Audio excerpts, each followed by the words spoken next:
19장 말씀이 되겠습니다. 열왕기상 19장 1절로부터 4절까지 말씀 우리 한번 다 같이 한 목소리로 봉독해 올리겠습니다.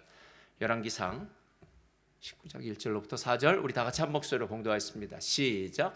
아합이 엘리야가 행한 모든 일과 그가 어떻게 모든 선지자를 칼로 죽였는지를 이세벨에게 말하니 이세벨이 사신을 엘리야에게 보내어 이르되 내가 내일 이맘때에는 반드시 내 생명을 저 사람들 중 한 사람의 생명과 같게 하리라. 그렇게 하지 아니하면 신들이 내게 벌 위에 벌을 내림이 마땅하니라 한지라. 그가 이 형편을 보고 일어나 자기의 생명을 위해 도망하여 유다에 속한 부엘세바에 이르러 자기의 사환을 그곳에 머물게 하고 자기 자신은 광야로 들어가 하룻길쯤 가서 한 로뎀나무 아래에 앉아서 자기가 죽기를 원하여 이르되 여호와여 넉넉하오니 지금 내 생명을 거두시옵소서. 나는 내 조상들보다 낫지 못하나이다. 아멘. 아멘. 오늘 말씀의 제목은요, 다 같이 읽겠습니다. 시작. 신앙의 권태기를 극복하려면, 신앙의 권태기를 극복하려면입니다. 우리 오늘 믿음의 선포 함께 할까요? 믿음은 긍정적입니다. 믿음은 창조적입니다. 믿음은 소망적입니다. 나는 믿음의 사람입니다. 나는 주 안에서 행복합니다. 아멘. 귀한 믿음의 선포가 우리들의 삶 가운데 온전히 있기를 주님의 이름으로 축원드립니다. 저는 여러분들과 함께 어쩌면 우리 인생 가운데 끊임없이 부닥쳐야 되고 만나야 될 이 권태기에 대해서 함께 좀 이야기를 나누기를 원합니다.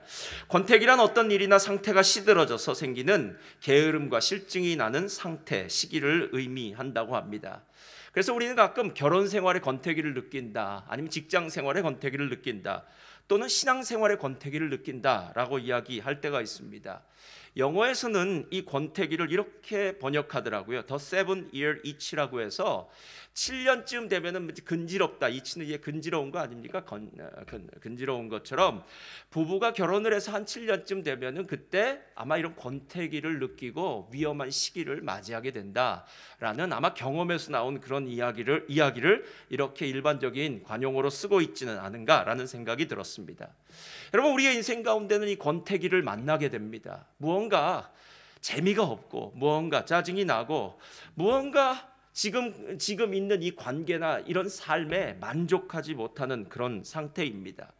그래서 지혜로운 사람은 권태기가 없는 게 아니라 권태기를 만났을 때에 그 권태기를 어떻게 잘 알아차리고 또 잘 극복할 수 있느냐에 따라서 그 사람이 지혜롭다, 권태기를 잘 극복했다라고 이렇게 이야기할 수 있습니다. 여러분, 삶에서도 권태기가 있듯이 신앙에도 권태기가 있습니다. 그 좋던 예배도, 그 좋던 찬양도, 말씀도 다 싫어집니다.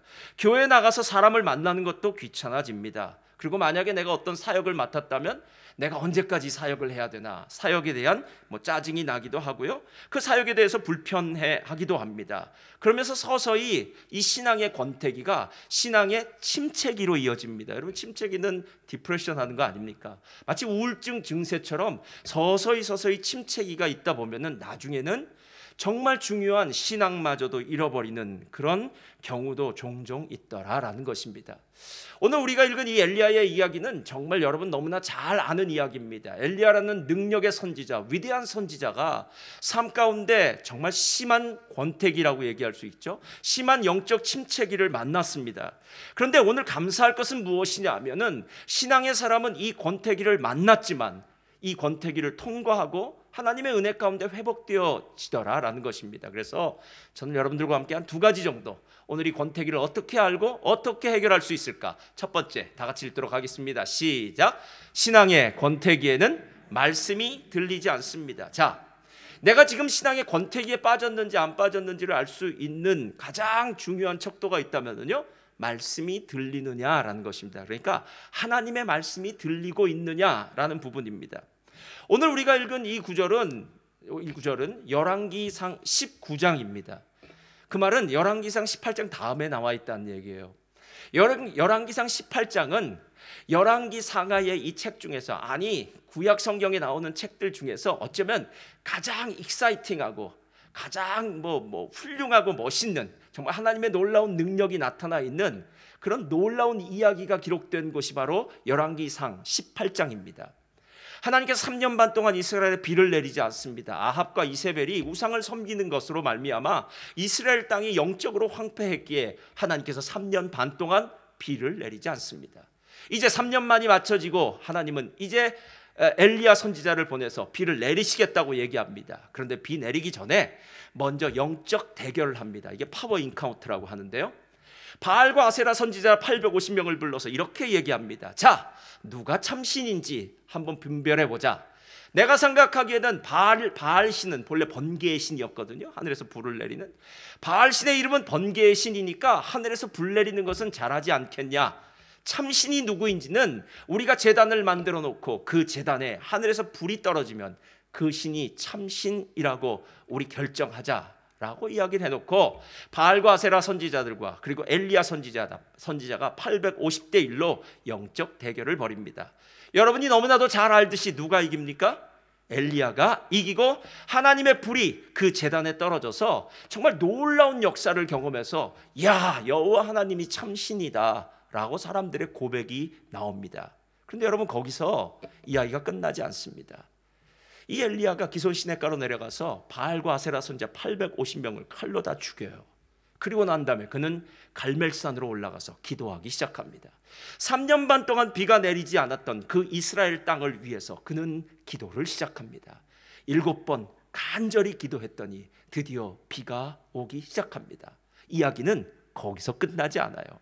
엘리야가 얼마나 대단한 사람이냐면요, 아합이 마차를 타고 가던 그 마차 옆에서 함께 달려가면서 아합이여, 드디어 비 오는 소리가 들립니다. 비가 올 것입니다 라고 이야기하면서 정말 초인적인, 지금으로 말하면 슈퍼맨 같죠? 슈퍼맨 같은 그런 모습을 보였던 것이 18장입니다.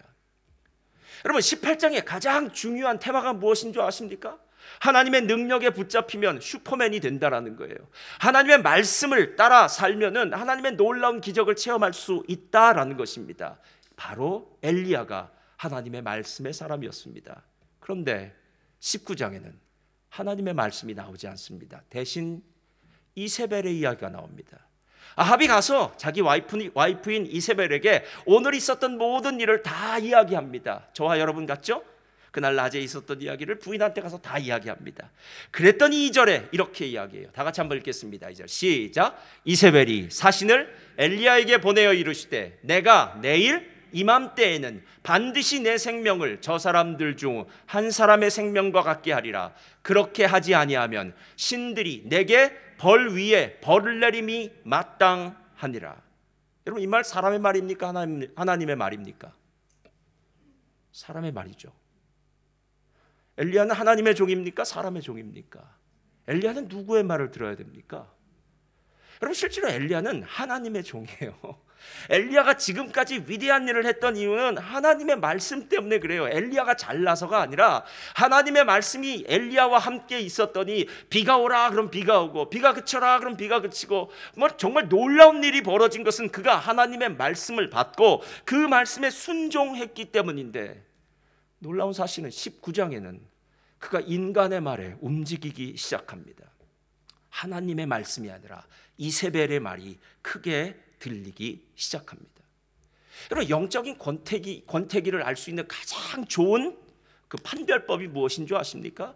하나님의 말씀이 안 들려지고 사람의 말이 들려지기 시작하면 돼요. 여러분, 실제로 사람은 사람의 이야기를 해요. 여러분이 만약에 친구를 누군가를 만나고 싶다면요, 그 친구를 만날 만한 이유가 있을 거예요.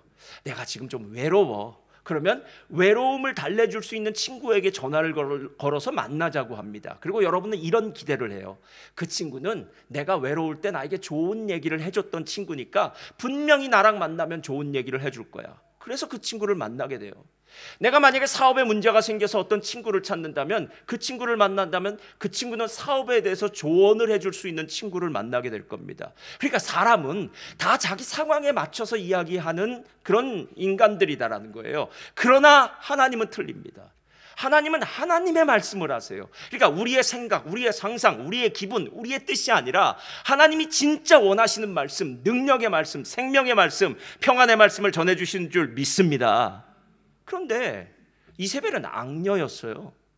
이세벨은 거의 그 우상 신전에서 뭐 제사장 같은 역할이에요. 여사제 같은 그런 존재였습니다. 아니, 우상을 섬기는 사람이, 우상을 섬기는 바알과 아세라 신을 섬기는 여사제라면 그 입에서 무슨 말이 나왔겠습니까? 정말 말도 안 되는 말이 나왔을 거 아니에요. 근데 오늘 엘리야는 이 말도 안 되는 말이 들려지기 시작하더라는 거예요. 이게 신앙의 권태기입니다.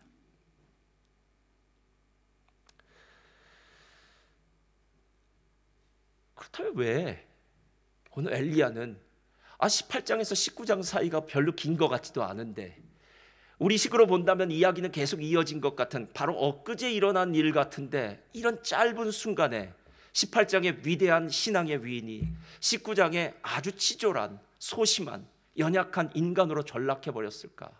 그 이유가 무엇일까라는 부분이에요. 아무리 생각해도 성경에 나와 있지 않아요. 그러나 제가 추론하는 건 하나 있습니다. 그게 뭐냐면 18장에 너무 위대한 승리를 경험한 거예요. 여러분 그거 아세요? 목회자나 아니면 신앙인이나 모두 다 시험에 빠질 때는요, 문제가 있을 땐 시험에 빠지지 않습니다. 고난을 당할 때는 전혀 시험에 빠지지 않습니다. 등 따시고 배부를 때, 그리고 크게 무슨 어떤 일인가가 성공했을 때, 잘 나갈 때, 마치 다윗이 전쟁터에 나가야 될 때 밑에 있는 장수를 보내도 충분히 전쟁이 가능할 만큼 그렇게 나라가 온전하게 섰을 때, 전쟁터에는 안 나가고 오후까지 늦잠 자다가 어슬렁거리다가 밧세바가 목욕하는 모습을 보고 간음을 하고 살인을 저지르는 그 무시무시한 범죄를 저지르는 자리에 서게 되었다는 거예요. 어쩌면 금요기도회가 끝나고 집에 돌아갔을 때, 주일 예배가 끝나고 집에 돌아갔을 때, 오늘은 예배 드렸으니까 이제 편히 쉬어야지 라고 생각하는, 그런 어떤 면에서는 예배의 성공을 경험하고 인생 가운데 하나님의 은혜를 경험하는 그때가 실은 가장 위험한 때가 될 수 있다라는 거예요. 여러분 그거 아십니까? 목사가 제일 겁나는 게 두 개가 있습니다. 하나는 한밤중에 걸려오는 전화. 이건 되게 문제가 있는 전화예요. 요즘은 핸드폰이 있으니까 핸드폰을 무음으로 놓기도 하고 뭐 진동으로 놓기도 하지만, 옛날 라인폰이 있을 때는요, 한밤중에 따릉따릉 걸려오면 이건 무슨 큰 일이 벌어진 거예요. 사람이 뭐 무슨 사고를 당했다든가 돌아가셨다든가 뭐 이런 일이 있어요. 게다가 요즘 뭐 병으로 어려움 당하고 있는 분들이 알면은 그런 전화는 되게 소천하셨다는 소식도 많기 때문에 깜짝깜짝 놀랍니다. 밤에요. 그냥 한밤중에 전화가 걸려와요. 또 한 가지 무서운 게 뭔지 아십니까? 새벽에 갑자기 보여지는 성도님들. 그러면 그날은 설교가 안 나오고 왜 왔지? 뭐 때문이지? 이런 생각이 들어요. 왜 왔을까? 왜 오셨을까? 왜 오셨을까? 근데 게다가 얼굴까지도 안색이 별로 안 좋은 것 같으면, 여기 있으면 다 보여요, 여러분. 그래서 안색까지 안 좋으면 무슨 일이지? 큰일 났나 보다. 이 새벽에 잠도 안 자고 여기까지 달려온 걸 보니까 중요한 문제가 생겼나 보다 라는 그런 걱정을 하게 된다는 거예요. 근데 여러분, 실제로 이런 문제는 하나도 문제가 되지 않아요. 왜냐하면 하나님 앞에 나왔으니까요. 문제가 무엇인지 알고 있으니까요. 이럴 때는 권태기 안 빠진다는 얘기입니다. 신앙의 침체 같은 거 없습니다, 여러분. 실제로 신앙의 침체나 권태기는 이런 때에 다가오는 것이 아니라 어느 정도 잘 나갈 때에, 성공했을 때, 평안하다고 말할 때에 우리의 삶 가운데 나도 모르는 사이에 도적처럼 찾아와서 그냥 내 마음 가운데 바이러스가 든 것과 똑같이 그냥 무엇인가 재미가 없다는 거예요. 신나지 않는다는 거예요. 그리고 짜증이 나요. 불평이 나와요. 원망이 나오기 시작한다라는 거예요. 독일의 유명한 정신분석학자인 프리츠 펄스 박사가 예전에도 제가 얘기한 것 같아요. 건강한 사람은 이 네 가지 특징을 갖고 있다고 얘기해요. 첫째, 건강한 사람은 자신이 누구인지를 안다. 자, 자신이 누구인지를 안다. 자, 그럼 묻겠습니다. 엘리야는 지금 자신이 누구인지 알고 있나요? 지금 이세벨에게 도망을 가면서 난 이제 죽어도 좋습니다, 이세벨이 무서워요 라고 하는 이 엘리야가 자기가 누구인지 알고 있나요? 이 사람이 바로 바알과 아세라 선지자 850명을 죽인 사람입니다. 하늘에서 불이 떨어지게 한 사람이에요. 그리고 하늘에서 비가 내려오게 한 사람입니다. 정말 위대한 기적이란 기적은 이 엘리야가 다 경험을 했습니다. 게다가 이 엘리야는요, 구약 성경에 죽음을 보지 않고 천국으로 직행했던 두 사람 중에 한 사람이에요. 나머지 한 사람은 에녹, 그리고 이 엘리야, 이 두 사람은 죽음을 보지 않고 천국으로 직행할 만큼 위대한 사람이에요. 하나님은 엘리야를 향해서 말합니다. 야, 넌 위대한 사람이야 라고 얘기하는데 정작 엘리야는 자기가 누구인지를 몰라요. 얼마나 위대한지를 모르고 있습니다. 거기서 끝나는 게 아니에요. 두 번째, 자신의 삶에 대한 책임을 진다. 여러분, 건강한 사람은요 책임을 집니다. 꼭 이런 거랑 똑같아요. 내가 공부를 하지 않아서 시험을 잘 못 봤다면 책임을 져야죠. 다음번엔 공부를 잘하면 열심히 하면 됩니다.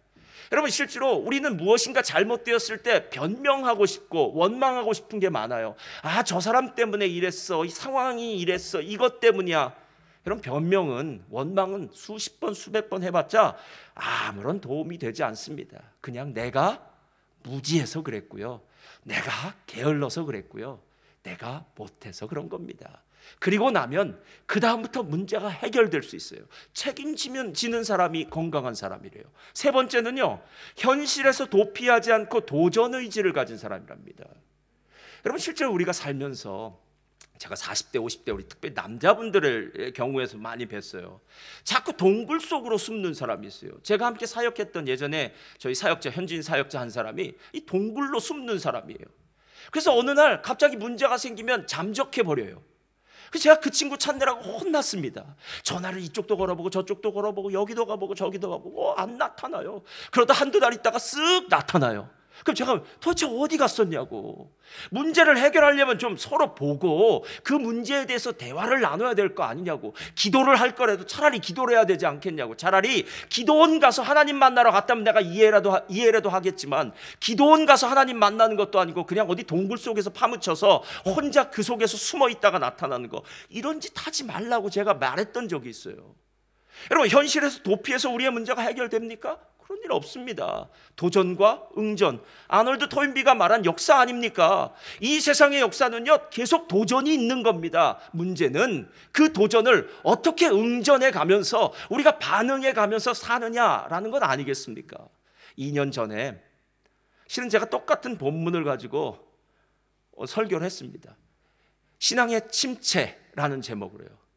그때 생각해 보니까 2년 반 동안 코로나로 인해서 신앙의 침체가 진짜 있었더라는 거예요. 예. 정말 침체예요. 지금 제 눈에 보이는 분들은 덜 침체한 분들이에요. 지금 온라인으로 드리는 분들 중에 침체한 분들이 여럿 계십니다. 예. 근데 그분들을 제가 보면서 이런 생각이 들어요. 그분들의 신앙이 좋다 나쁘다 이런 얘기가 아니라 어느 사이엔가 나도 모르게 하다가 멀리 가 있는 거예요. 뭔가 하나님을 향한 이 갈망, 하나님의 예배를 향한 갈망, 이런 것들도 하다가 식어져 버린 거예요. 실제로 현실을 도피하다 보니까 서서히 현실과 맞닥뜨릴 수 있는 용기가 상실되어 버린 거예요. 여러분, 이건 건강한 사람이 아닙니다. 부딪혀야 됩니다. 결국 나밖에 해결할 수 있는 사람은 없습니다. 여러분, 내 문제는요. 네 번째는요, 자기 감정을 잘 다스릴 줄 안대요. 오늘 엘리야가 이세벨의 말을 듣자마자 멈추어 서서, 하나님, 도대체 이세벨이 나한테 이렇게 죽인다고 합니다. 어떻게 해야 될까요? 이게 얘기가 아니라 그 얘기를 듣자마자 사환 하나를 끌고 부엘세바까지 도망을 갔대요. 부엘세바는 어디냐 하면은 저 이스라엘의 최남단이에요. 광야가 있는. 그러니까 이세벨의 눈을 피해서 제일 먼 곳까지 도망갔어요. 근데 그것도 마음이 안 놓여요. 그래서 사환은 거기다 놔두고 자기는 저 광야 안으로 더 들어갔다는 겁니다. 이유는 이세벨이 나를 잡으면 죽일 텐데. 여러분, 나도 모르는 사이에 내가 감정의 노예가 되어버리는 거예요. 감정의 노예요. 그럼 감정이 우리를 속인다는 거 아세요? 이게 진짜 기뻐서 기쁜지, 진짜 화가 나서 화를 내는지, 진짜 슬퍼서 슬픈 건지 잠시 멈춰서서 생각해 봐야 되잖아요. 어떤 일은 고난이라서 진짜 힘든 일이기도 하지만, 야, 그래도 이 고난이 나에게 유익이 될 수 있어 라고 생각한다면 힘이 날 수 있어요. 실제로 이 일이 슬픈 일일 수도 있어요. 그러나 잠시 멈추어 서서 이 일이 도대체 어떤 의미 가운데 나에게 다가온 것일까라는 것을 조금만 생각해 보면, 아니, 이건 슬픔이 아니라 기쁜 일이 될 수도 있다는 거예요. 실제로 인생이라는 것은요, 잠시 멈추어 서서 고민해 보면, 생각해 보면, 그리고 판단해 보면 충분히 그 모든 것들은 감정이 아니라 하나님의 은혜 가운데서 다 해결할 수 있는데, 문제는 침체기에 들어가면 오늘 엘리야 같은 사람은 하나님의 말씀이 없으니까, 인간의 말이 들리기 시작하니까 그저 감정의 노예가 되어서 감정 따라서 움직이고 있더라라는 것입니다. 잠언서를 보면은요, 아주 재밌는 한 구절이 나와요. 잠언서 한번 펴주실래요? 다 같이 읽겠습니다. 시작. 도가니로 은을, 풀무로 금을, 칭찬으로 사람을 단련하느니라. 잘 보세요. 도가니로 은을, 풀무로 금을, 이건 다 알아요. 도가니는 당연히 은을 단련하죠. 풀무로 당연히 금을 단련하죠. 근데 사람을 단련하는 방법은 칭찬으로 사람을 단련한다고 합니다. 주석가들은 이 부분에 대해서 이렇게 얘기를 해요. 칭찬으로 그 사람의 됨됨이를 알 수 있다. 자, 칭찬을 들으면 그 사람의 됨됨이를 알 수 있대요. 무지한 사람은 타인의 칭찬을 구한다. 그러니까 매일 칭찬을 갈구하는 거예요. 갈망하는 거예요. 무지한 사람은요. 귀가 얇은 사람은 칭찬을 들으면 마음이 교만해진다. 이 귀가 얇으면요, 칭찬을 들으면 진짜 내 모습이 아니라 붕 떠지는 거죠. 그런데 지혜로운 사람은 칭찬을 들었을 때 담담해한다라는 거예요. 여러분, 우리가 진짜 위대한 일을 했다면 우리가 한 일입니까? 하나님이 하신 일입니까? 예? 우리가 예수 그리스도를 믿고 난 다음에 잘 감사하고 제일 좋은 거는요, 모든 걸 다 주님께 돌리면 돼요. 문제가 생겨도 주님의 뜻이 있겠지. 할렐루야. 그런 거 아닙니까, 여러분? 문제가 있으면 주님의 뜻이 있겠지. 그 뜻이 무엇인지를 제게 가르쳐 주옵소서, 저를 지혜롭게 하소서 기도하면 돼요. 모든 일이 다 잘 되었습니다. 자녀가 잘 되었고 사업이 잘 되었고 뭔가 잘 됐어요. 그때 우리는 내가 잘나서요? 하나님의 은혜로요. 하나님 감사합니다. 주의 은혜로 이 모든 일들이 잘 되었습니다. 그러니까 우리는 어쩌면 우리의 인생 가운데서 문제가 생겼을 때나 좋은 일이 생겼을 때나 우리 자신을 높이거나 아니면 우리 자신을 푹 낮춰서 갈등하거나 고민하는 것이 아니라 이 모든 일 가운데 하나님의 뜻을 알고 하나님의 은혜를 경험하는 자가 되더라라는 것입니다. 여러분, 신앙의 권태기가 왔는지 안 왔는지 잘 분별할 수 있는 것은 바로 이거예요. 여러분, 하나님의 말씀을 듣고 있습니까? 들려집니까? 아니면 듣는다고 앉아는 있는데 전혀 머리에 남지 않습니까? 하나님의 말씀은 여러분의 귀에 들려지지 않고 세상의 말만 여러분의 귀에 들려집니까? 그렇다면 여러분은 신앙의 침체기를, 또 신앙의 권태기를 맞을 확률이 상당히 높습니다. 그 안에 들어갔을 확률도 있다는 거예요. 그렇다면 어떻게 신앙의 권태기를 이길 수 있는 줄 아십니까? 두 번째, 다 같이 읽겠습니다. 시작. 신앙의 권태기는, 우리 한 번만 더 읽을까요? 시작. 자, 여기서 제일 중요한 단어는 독대예요. 독대. 1대1로 만나라는 거예요. 1대1로 만나라는 겁니다. 많은 순간 우리는 하나님을 1대1로 만나지 않아요. 오늘 예배처럼 여러 사람이 함께 모이는 예배가 있어요. 예. 정말 힘들고 어려울 때, 누구도 나를 도와줄 수 없다고 생각할 때, 오로지 이 세상에 나만 남았다고 생각할 때, 정말 외로울 때가 있어요. 그때 하나님과 1대1로 독대하는 순간이 일어나요. 오늘 3절 4절 다시 한번 읽어볼까요? 다 같이 읽겠습니다. 시작. 그가 이 형편을 보고 일어나 자기의 생명을 위해 도망하여 유다에 속한 브엘세바에 이르러 자신의 사환을 그곳에 머물게 하고 자기 자신은 광야로 들어가 하루길쯤 가서 한 로뎀나무 아래에 앉아서 자기가 죽기를 원하여 이르되 여호와여 넉넉하오니 지금 내 생명을 거두시옵소서. 나는 내 조상들보다 낫지 못하나이다.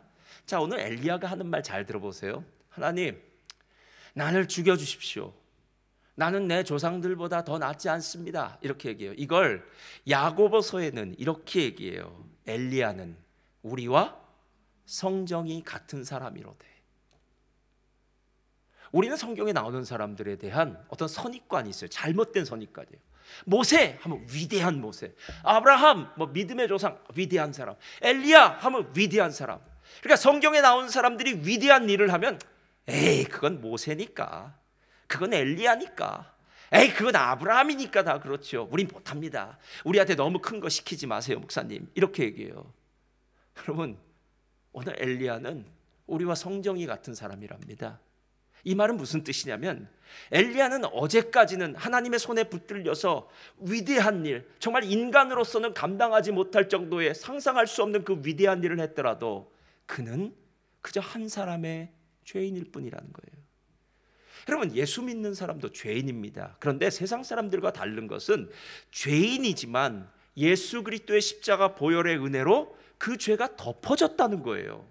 이 말이 무슨 뜻이냐면요, 우리 안의 죄성은 아직도 계속 프레젠트입니다. 이 몸과 육체를 입고 있고 이 땅에 사는 한 우리 안의 죄성은 그대로 있어요. 문제는 예수 그리스도를 믿는 순간 성령이 우리 안에 들어오셔서 이 죄성을 누르는 거죠. 억압하는 거죠. 그리고 성령의 생명의 성령의 법이 죄와 사망의 법을 이겼다는 그 믿음으로 우리가 성령의 사람으로, 능력의 사람으로 살 수 있는 거죠. 근데 여러분, 매일 그렇게 승리하는 삶을 살 수 있습니까? 아닙니다. 내가 정말 믿음을 가지고 하나님을 의지할 때는 생명의 성령의 법이 죄와 사망의 법을 이겨요. 그런데 어느 날 나도 모르게 그냥 하나님 앞에 예배드리거나 하나님 앞에 기도하거나 이런 것들을 잠시 멈춰 서고 나면 이 죄와 사망의 법이 슥슥슥슥 올라와서 생명의 성령의 법을 완전히 뒤집어 엎고요, 어제까지만 해도 훌륭한 그리스도인이었는데요, 오늘은 전혀 훌륭하지 않은, 어떻게 그런 사람이 있을 수 있을까? 라는 생각이 들 정도로 이상한 사람이 만들어지다는 거예요. 어제 제가 신방을 가서 이야기를 하다가 맞아, 그게 현실이야 라는 생각이 들었어요. 그분이 이렇게 얘기하시더라고요. 목사님, 제가 이 교회 오기 전에 아는 형님께서 저를 얼마나 전도했는지 모른대요. 꼭 교회 나가라고, 교회 나가라고. 그래서 그렇게 했다는 거예요. 그때 한국 교회 나가라고. 그래서 그분이 나왔다는 거예요. 그리고 난 다음에 이제 자신은 하나님의 은혜를 많이 받았는데 정작 본인에게 교회 가라고 한 그 사람은 지금 교회를 안 나간다는 거예요. 그러면서 그 사람의 말은 옛날하고 달라졌다는 거예요. 옛날에는 교회 가라고 얘기했는데 이제는 야, 교회 가서 뭐하니? 예수 믿어서 뭐하니? 라고 이렇게 얘기한다는 거예요. 여러분, 실제로 우리가 이렇게 연약한 존재라는 거 아세요? 그래서 오늘 이렇게 연약한 존재이기 때문에 우리가 이 권태기, 이 침체기를 이겨낼 수 있는 방법은요, 하나님 앞에 1대1로 서는 방법밖에 없어요. 실은 오늘 엘리야의 삶 가운데 가장 위대한 결정은 하나님과 1대1로 독대하려고 결정했다는 거예요. 여기는 무서우니까 멀리까지 갔지만 그는 다른 어느 누구가 아닌 하나님을 만나기 위해서 그 자리에 나갔고 하나님을 향해서 부르짖습니다. 하나님, 나 지금 너무 힘들어요. 나 지금 차라리 죽는 게 낫겠어요. 하나님, 지금 정말 내 삶이 고통스럽습니다. 이렇게 얘기하고 있는 거예요. 아마 연주가들은 그 이야기를 알 거예요. 피아노 연주자라든가 아니면 바이올린 연주자라든가 뭐 이런 거 얘기하지 않습니까? 연습을 하루를 쉬면 누가 안다고요? 누가 안다고요? 내가 알고요. 연습을 이틀을 쉬면요, 비평가들이 알고요. 연습을 3일을 쉬면요, 누가 한다고요? 청중이 한다고 하지 않습니까? 여러분, 청중이 3일 후에 아는 거는 그것은 청중이기 때문에 그래요. 그런데 하루 연습 안 한 걸 본인은 알아요. 그럼 하나님은 언제 하실까요? 연습을 안 한 순간부터 하실 거예요. 여러분, 실제로 우리가 왜 하나님을 자꾸 독대해야 되냐는 거예요. 우리 교회는 매일 성경을 합니다. 매일 성경 책을 사가시는 분들이 여러 분 계세요. 그런데 가끔 보면 책은 사갔는데 2달이 지나고 나면 깨끗한 매일 성경으로 남아있는 분이 있어요. 매일 성경은 소장용이 아닙니다, 여러분. 그건 소장해봤자 소용없습니다. 매일의 양식은 새로운 은혜가 필요하고 새로운 양식이에요. 그러니까 여러분이 매일 그 성경을 보지 않으면 그 책은 아무 의미가 없어요. 그래서 매일 성경을 사다가 몇 달 동안 그렇게 가만 내버려두고 아무것도 안 한 분들은요, 나중에 이런 생각을 해요. 역시 나는 매일 성경 체질이 아닌가 봐. 그러면서 이런 책이라면 차라리 안 사는 게 낫겠다 하고 구입을 멈춰요. 이걸 우리가 빈곤의 악순환이라고 합니다. 신앙은 앞으로 나가야 되는데 뒤로 가는 거예요. 안 되니까 안 되나벼 이렇게 하는 거예요. 여러분, 안 되지 않습니다. 말씀을 붙들고 하나님과 독대해야 됩니다. 하나님과 독대할 때에 우리의 연약함이 보여져요. 우리는 하나님 없이는 살 수 없는 존재들입니다. 하나님의 은혜가 필요한 존재들이에요. 매일 우리의 삶에 믿음의 루틴이 필요해요. 하루를 시작할 때도 하나님을 만나서 하나님의 말씀을 들어야 되지 않겠습니까? 하나님과 독대해야 되지 않겠습니까? 하나님을 만나야 하나님의 능력으로 덧입혀지고 오늘 하루도 살아갈 힘이 생기는 것 아닙니까? 만약에 우리 집 아이가 밖에 나가서 깡패에게 얻어맞고 왔습니다. 그런데 그 아버지가 아버지나 삼촌이 될 수도 있죠. 삼촌이 합기도, 태권도, 유도, 킥복싱 뭐 이런 거 다 해서 합쳐서 20단 되는 무시무시한 유단자라고 한번 보세요. 그러면 여러분, 그 유단자 삼촌이 뭐라고 얘기했어요? 어떤 놈이 우리 조카를 이렇게 건드렸어? 라고 한마디만 해주고 같이 나가면 돼요. 그래서 그 삼촌만 데리고 나가면 그 아이는 이제부터 고생 끝, 행복 시작. 앞으로는 누구도 건드리지 않는 사람이 되더라는 겁니다. 우리에게 하나님을 독대하는 건 그런 것과 똑같아요. 내 힘으로는 못 살아요, 여러분. 이렇게 급변하는 세상 가운데서, 혼돈과 공허한 세상 가운데서 무슨 일이 어떻게 벌어지는지 알지 못하는 이 불확실한 세상 가운데서 여러분 어떻게 안심하며 살 수 있습니까? 하나님이 계시니까요. 하나님이 함께 하시니까요. 하나님이 함께 하시니까 그래, 하나님 뺏갖고 사는 거죠. 아침에 일어날 때도 주님 감사합니다. 오늘 내 하루를 하나님이 맡아주실 줄 믿습니다. 오늘 직장을 나아갑니다. 아니면 오늘 학교를 나아갑니다. 학교를 나가는 자녀를 향해서 오늘 우리 자녀가 믿음으로 하루를 승리하게 하여 주시옵소서. 나의 삶이 하나님과 동행하는 축복된 삶이 되게 하여 주옵소서. 여러분, 이런 마음으로 나아가는 것 아니겠냐는 거예요. 하나님을 독대하면, 저를 따라하시기 바랍니다. 하나님을 독대하면 영적인 눈이 열려집니다. 이래야 돼요. 영적인 눈이 열려져야 영적인 능력을 알게 되고, 영적인 능력을 알아야 영적인 삶을 살 수 있는 힘이 생기더라는 거예요. 아람 군대가 이스라엘을 계속 침범하는데 이상해요. 침범할 때마다 길목에서 이스라엘 백성이 마치 우리의 그 전략을 누군가 엿들은 것처럼, 정탐꾼이 엿드는 것처럼 길목에 서 있어서 계속 문제가 생기는 거예요. 그래서 나중에 알아봤더니 밑에 있는 사람이 이야기합니다. 왕이시여, 이스라엘에는 엘리사 선지자라는 아주 요엄한 선지자가 있는데 그 사람이 왕이 침상에서 말하는 것까지도 다 알아듣고 이스라엘 왕에게 말해서 길목을 지키라고 하는 겁니다. 아니 그래? 그럼 엘리사를 잡으러 가야겠구나 라고 해서 열왕기하 6장을 보면 엘리사를 잡으러 가요. 여러분 한번 읽어볼까요? 16절 17절 시작. 대답하되 두려워하지 말라. 우리와 함께한 자가 그들과 함께한 자보다 많으니라 하고 기도하여 이르되 여호와여 원하건대 그의 눈을 열어서 보게 하옵소서 하니 여호와께서 그 청년의 눈을 여심해 그가 보니 불말과 불병거가 산에 가득하여 엘리사를 둘렀더라. 저도 성질이 급한데 우리 본문을 열어주시는 분도 성질이 급하셨네요. 제가 말을 조금 더 하고 난 다음에 이게 나왔어야 되는데, 그래서 아람 군대가 엘리사의 집에 지친 거예요. 게하시가 아침에 일어나서 문 밖으로 딱 나갔더니 아람 군대가 지금 어마어마하게 진치고 있는 겁니다. 집에 들어와서 말합니다. 선지자님, 큰일 났습니다.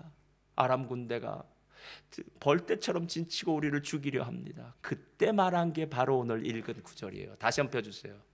읽은 구절. 두려워하지 말라. 두려워하지 말라. 난 내가 영적인 눈이 열렸으면 좋겠다라는 거예요. 엘리사는 하나님과 독대한 사람이에요. 게하시는 하나님과 독대하지 않은 사람이에요. 하나님과 독대한 사람은 영적인 눈이 열려져요. 그래서 영적인 능력이 무엇인지 알아요. 그리고 두려워하지 않아요. 삶 가운데 있는 모든 문제는 다 해결할 수 있습니다, 여러분. 그래서 여러분 지금까지 사신 것 아닙니까?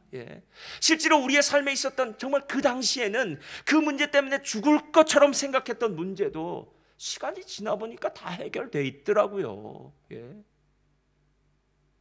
오늘 그 이야기를 하고 있는 부분이에요. 하나님을 독대하면 영적인 눈이 열려지는구나. 하나님을 독대하면 살 수 있는 길이 열려지는구나. 하나님을 독대하면 우리의 권태기라든가 우리의 신앙의 침체함, 정말 우리의 마음이 답답해서 지금 처져 있는 그 마음이 다시 한번 생동감 있는 신앙으로 살아날 수 있겠구나라는 거예요. 그래서 매 순간 훈련을 하면서 신앙적인 루틴을 하면서 하나님 앞에 나아가는 거라는 거예요.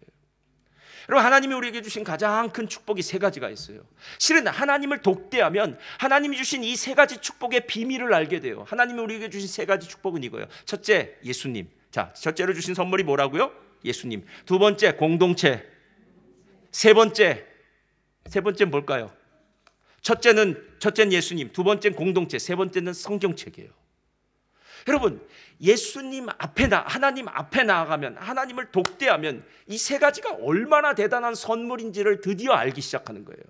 자, 예수님을 우리에게 주셔서 요한복음 1장 12절을 보니까 예수 그리스도를 영접하는 자마다 하나님의 자녀가 되는 권세. 여러분, 하나님 나라의 식구가 됐답니다. 식구는 함께 밥 먹는 사이래요. 식구는 흉어물이 없는 사이입니다. 아빠, 나 지금 문제가 생겼어요. 나 좀 도와주세요 라고 얘기할 때 옆집 아이는 안 도와줘도 우리 자식은 도와주겠죠. 식구인데요, 한 가족인데요, 하나님의 가족이 되었다는 겁니다. 예수님 때문에 가족이 된 거예요. 예수님 없으면 우리는 하나님의 가족이 될 수가 없습니다. 하나님을 아버지로 모실 수 있는 것은 예수님 때문에, 이게 첫 번째예요. 그런데 하나님은 정말 좋은 분이에요. 왜냐? 맨날 하나님하고만 밥 먹으면 너무 지루할 수 있으니까 옆에 믿음의 식구들을 주셔서 오늘은 셀 식구들과, 오늘은 아무개와, 오늘은 어떤 집사님들과 함께 밥을 먹으면서 서로 돕는, 내가 돕기도 하고 그 사람의 도움을 받기도 하는 아름다운 공동체, 더불어 사는 공동체를 주셨다는 거예요. 이게 얼마나 감사합니까? 저는 집사님들한테 이렇게 얘기하고 싶어요. 집사님, 교회 나오면 예수님을 만나셔야 되기도 하지만요, 꼭 공동체를 만나세요.